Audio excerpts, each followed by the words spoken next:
Yeah, I reacted to the Canadian residential schools. Um, but then yeah, someone emailed me this, and fair's fair. He said this is just to give both sides, so I thought I'd do a video. Um, Biggest fake news story in Canada: Kamloops mass grave debunked by academics. All right, let's read this article. 1 year ago today, the leaders of the British Columbia First Nation band, whatever that says, announced the discovery of a mass grave of more than 200 indigenous children detected at a residential school in British Columbia.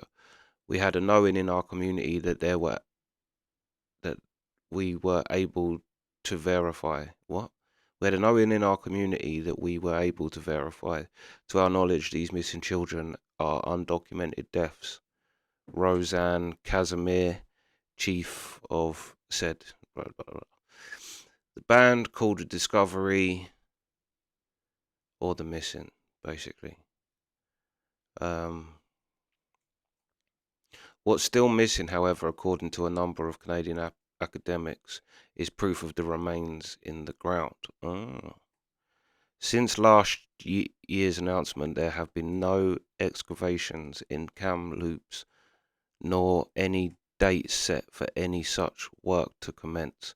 Nothing has been taken out of the ground so far, according to the spokeswoman. Right, yeah. The alleged burial ground, which is said to include 215 bodies, some as young as 3 years old, was located with the help of ground penetrating radar at the site of the former Kamloops, which was run by the Roman Catholic Church from 1890 to 1978. The number of bodies was based on irregularities in the ground ascertained by the radar waves, according to an anthropologist hired by the band to scan the site. Uh, so, so far I'm getting from this that, yeah, um, they done that scanning thing, and it's shown something, and they've guessed. Experts say an estimated 150,000 children attended the schools. Yeah, so basically what they're saying is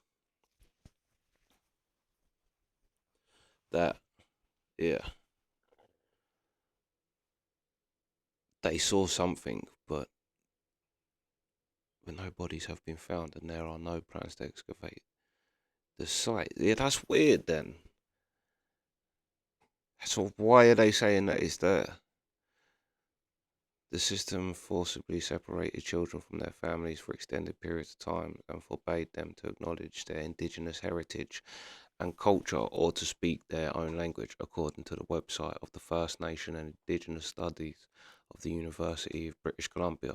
Last May's news sent shockwaves through Canada and across the globe. Within days, Prime Minister Justin Trudeau decreed, partly at the request of tribal leaders, that all flags on federal buildings fly at half-mast.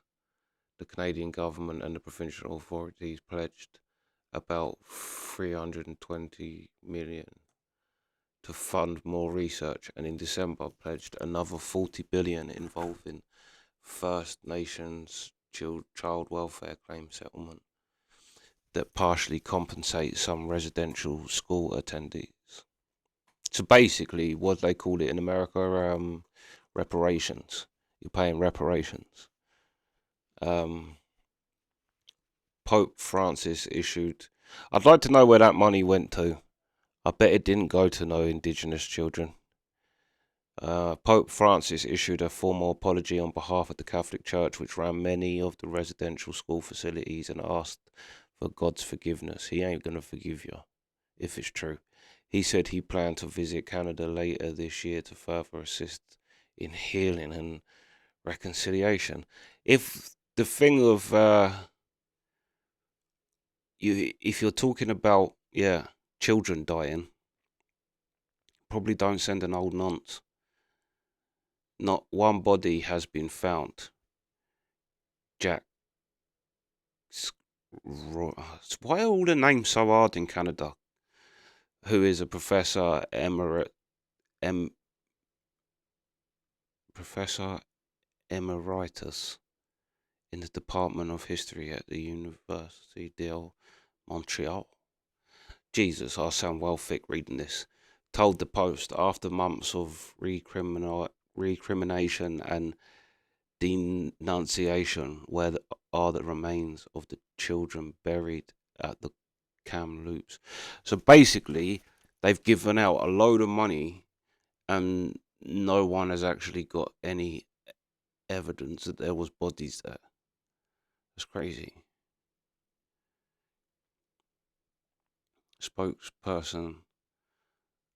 Spokesman Larry Reid confirmed to the Post this week that no bodies have yet been exhumed from the Kamloops school and no dates have been set to start excavation. He added that the report showing the result of the ground penetrating radar has not been released by the band, but may be at some point in the future. So basically, a band got this to happen. Yeah, it seems a bit like the Black Lives Matter thing, where like they got given so much money, and nothing went to black people in America, and they bought their own houses in the whitest areas you've ever seen. Right, hold on 2 secs. Yeah, so Roy Liard, who first made his case for what he said was a total lack of evidence for the mass graves in a January essay, doesn't deny that serious abuses may have occurred at residential schools. That's what I was thinking, to be fair. But he and others questioned the highly charged narrative about Kamloops school that includes children being murdered and buried in what some past school attendees say was an apple orchard. That's weird. They use a lot of words like cultural genocide. Roylard told the Post, if that's true, there should be excavations. Everything is kept fake. You can't criticise them. Canadians feel guilty, so they keep quiet. That is a common thing around. And it's not, this is the thing. It's like, I don't doubt for a second that there 100% was children killed. When David Icke was saying it about our elite and Canada is an extension of us, it was a British thing at this time. But David Icke come out years ago saying that they all like murderers and they killed children and sacrificed children. Now, from what I've been watching, like it's true. I've been watching police, there's a police whistleblower in our country, John Wedger. I recommend looking up John Wedger, and he talks about like, and it's kind of a similar thing, even though in our country you don't quite have that ability to kind of do what, I mean, we didn't have an indigenous people. The indigenous people was us, um, the the working class, I suppose. But um, yeah, from what I've seen, the child abuse and child all of that is true, and they are satanic, and it is real. Do you know what I mean? Like I kind of stopped watching it because I thought it weren't real, but then now you're getting actual police whistleblowers saying I've dealt with kind of child cases and been told to stand down when it goes to a certain level. Um, First Nation members had long believed that the area held the remains of Kamloops students, according to both Casimir and Reid, when they decided to use federal funds they got during COVID to contract with an expert to look for the remains. The results were lightning quick. On May 17, 2021, the band hired Sarah, Jesus, your names, a young anthropologist from the University of, why can't you all have names like Gord Downey? That's very easy. University of the Fraser Valley to scan and survey the site. Bailey scanned the site between May 21st and May 23rd, and the band announced her shocking findings on May 27th. The remote sensor picked up anomalies and what are called reflections that indicate that the remains of children may be buried at the site. Belu did not respond to the email sent by the post.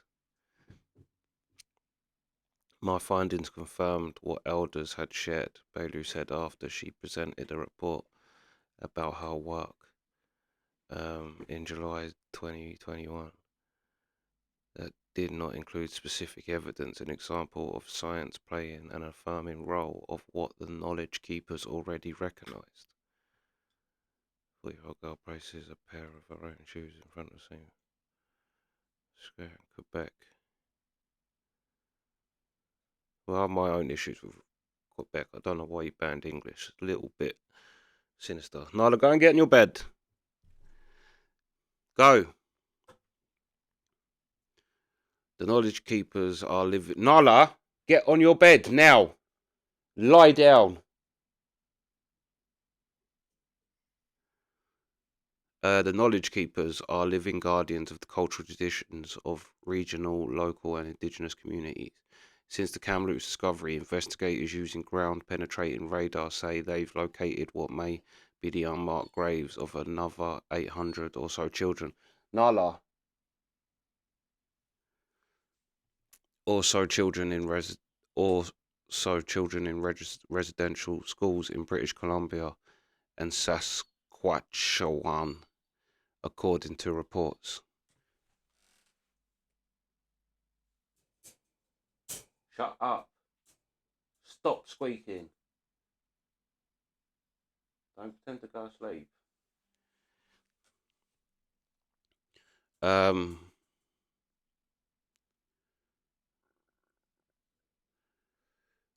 But like Roylard Tom Flanagan, Professor Emerita of Political Science at the University of Calgary, isn't buying any of it. This is the biggest fake news story in Canadian history, Flanagan told. All this about unmarked graves and missing children triggered a moral panic. They have come to believe things for which there is no evidence, and it's taken on a life of its own. Strangely, Roylard Flanagan and their associates have an ally of sorts in Eldon Yellowhorn. That's a nice name. A professor and founding chair of the Indigenous Studies Department at Simon Fraser University, Yellowhorn, who grew up on a farm on the pagan Indian reservation with many family members who attended residential schools, is both an archaeologist and anthropologist. He is part of the Blackfoot Nation.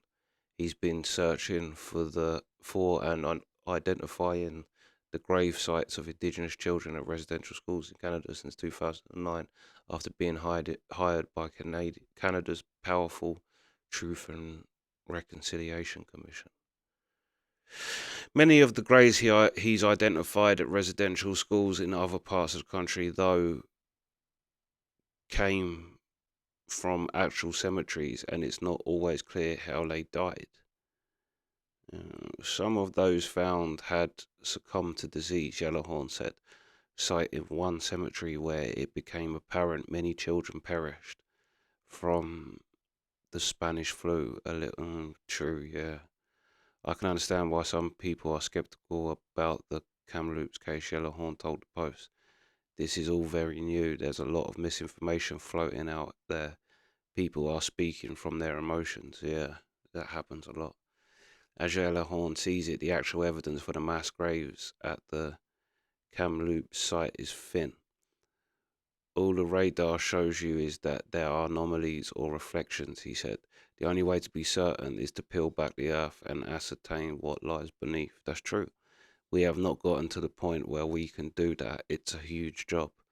Despite his own skepticism, Yellowhorn says it's entirely possible that if excavations are ever carried out at Kamloops, actual human remains could be found, much as they were in 2014 in Ireland after ground penetrating radar showed anomalies at one of the country's notorious mother and baby homes. Yeah, that's crazy, that stuff. Canada's Professor Francis Widowson said that no one dares question Indigenous leaders in Canada these days, which makes it difficult to check their claims about buried remains of children. That's the truth of it, right? To go on a tangent, but the fact is if you want to have the conversations, you've got to have the conversations about everything, all these sensitive topics. No matter what it comes to, you cannot say what I think is true, and you can't have an opinion. Otherwise, you're racist or whatever. Um, because the only way you can actually work things out to the truth is by talking or thinking it out. It's the only way. Like, you have to be allowed like free. It's why real tyrannical governments, the first thing they try and do is, one is stop people learning, and the other is stop them talking, because you have to be able to talk about things. Otherwise, yeah, you're only getting one side. Um, where are we? Knowledge keepers, after all, cannot be questioned because to do so would be, yeah, that's it. Wrote Widowson in The American Conservative in February. Widowson is a former tenured professor at Mount Royal University in Calgary. Widowson wrote that lurid talk of buried Indigenous children has circulated for more than 25 years and is now firmly ensconced within the Canadian consciousness. But she said there's still no hard evidence. The Canadian professor also take issue with reports that at least 150,000 Indigenous children were forced to attend residential schools, which is now accepted as gospel in Canada. Yeah, so there is that kind of thing of like people saying, um, yeah, talking from feelings basically, saying what they think instead of what they know. And as Damian Marley said, the average person can't prove half the things that they choose to speak of, and that's the truth of it. Like, no matter what people talk about, they themselves can't prove much. Um, the Canadian professors also take issue with reports that, Flanagan and others say the number is misleading at best because a large percentage of Indian parents willingly opted for residential schools as they were the only way for their children. Yeah, that's another thing. That's what I kind of said at the time. Like, could they have initially at least thought they was doing the right thing? But then the same as, do you know what I mean? I'm sure that there is people in every government, in every authority in the world that are good and do things for good reasons. But then I said before in that thing that like people who kind of want to be around kids should be vetted, and like we have, is it the CBS check, DBS check in our country? So if you're going to work in schools, you take this, and it basically sees if you. But the thing is that a lot of like child predators and child murderers, whatever, don't have criminal records. They're not the type of people that have criminal, like pedophiles don't really have a criminal record for anything else because they're just not that type of person. So them checks don't really, like, they're good if you're looking for a bouncer and you don't want this bouncer to bottle your customers in your bar. They're good because they'll show you their criminal history, but they don't show you. But that's the thing, like, just because maybe the numbers is wrong and all of this, it doesn't mean it's not true. And from what I've seen recently, like, I've been on a mad tear since I watched that policeman, the whistleblower policeman in our country. I've been on a mad tear of looking into this, and it goes on and on and on, and in our country, it's probably the worst with our elite. But I think most elites are like that with children. Um, but yeah, a lot of the care homes and a lot of people that come through care, most of our notorious criminals in our country come from care homes where they was abused in one way or another. And yeah, it is what it is. Hold on 2 seconds. All right, let's carry on. I do apologise for my reading. I'm not the best reader, but Thompson Highway, a full-blood Cree, is a well-known Canadian composer, author, and pianist, now 70.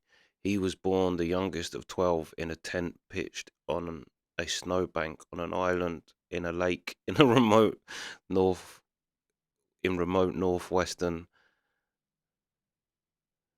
Manitoba. That's an easy one. Should have got that. The nearest school to where his family roamed as nomads was 300 miles south, Highway told the Post. The idea that we could walk a few blocks to school or take the bus to high school was an unimaginable luxury. We couldn't conceive of it, he said. So, in order to receive an education, Highway said, he entered the Guy Hill Indian Residential School in Manitoba on September 1st, 1958. Highway, who wrote about his subarctic childhood in last year's permanent, I might watch that actually, read that, told the Post that he credits his years spent at Guy Hill for his success in life. Well, wait till the end. I went because my father wanted me to. Highway said about his dad, a caribou hunter and champion dog sledder who was illiterate. My oldest brother was illiterate too. He didn't want the same thing to happen to the rest of us kids, so we went. Highway said the Guy Hill School wasn't perfect and that he witnessed and experienced some abuse. But I didn't see any strange deaths, he said. A lot of the white people there were kind. The education I got there set me up for life.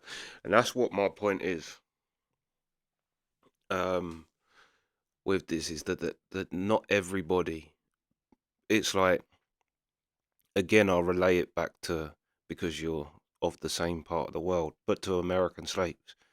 Not every white person back then hated black people, and I think in a number like 150,000 white people were hung because for being either helping black slaves or whatever. Like white people got lynched too. It wasn't just black. So there is that, but I understand that you're kind of having the same thing as well. I think the whole Western world is, or what is classed as the Western world, all the countries that stemmed from the British Empire, Canada, America, South Africa, um, New Zealand, even Hong Kong. But Hong Kong not so much because they are a bit different. But um, yeah, I think that it's imploding and kind of it's destroying itself. I think that the government and how everything's run in our countries is set up so perfectly that nothing can kind of, it's the strongest thing in the world is that system, but nothing can last forever. And I think it's just imploding on itself. But I do understand that all around the world you're seeing this just ridiculous. It's like we're having it here. Like I said, I was taught in school about American history like it was mine. Like we had black slaves here and that black slaves built everywhere. And then you get older and actually learn about real history and realize that that didn't actually happen. I learned as well, not at school, that Britain was actually responsible for stopping slavery. And that's a provable fact. And um, so, yeah, like there's good and bad in all of these things. But that's kind of life. Nothing's one way or the other. Nothing. There's even in the story, like I'm listening to someone who kind of was abused in care homes and what have you in this country, and but he's also talks about how one of the nurses there, was a man nurse, had brought him um, a record player and 4 records, and he's like, that helped me survive. So even in that setting, there are people that are good in everywhere, and that's kind of with me what made me start believing in God. Um, I'm gonna do a video like this of an amazing conversion to Christianity. Um, but mine come from realizing that the devil exists. The devil definitely exists, and if there isn't a God, then we are shafted. Let's just say. But with this article, no, it doesn't mean because what if you excavate that land and there are children buried there? This is to me, it's kind of the flat Earth arguments, where the flat Earth seems to think, say, prove it. Like a flat Earth argument would be saying gravity doesn't exist, and by saying gravity doesn't exist, they think that it proves that the Earth is flat, and it's like no, the two aren't 100% linked to each other. Like I could lie about something, but just because I lied about that thing, it doesn't mean that I'm lying about this thing. Or do you know what I mean? Is so yeah. Not everything is as black and white as the at least the media tries to portray it. And they do it with everything, like even down to say XL bullies. I've got an XL bully, and they're talking about banning them in this country.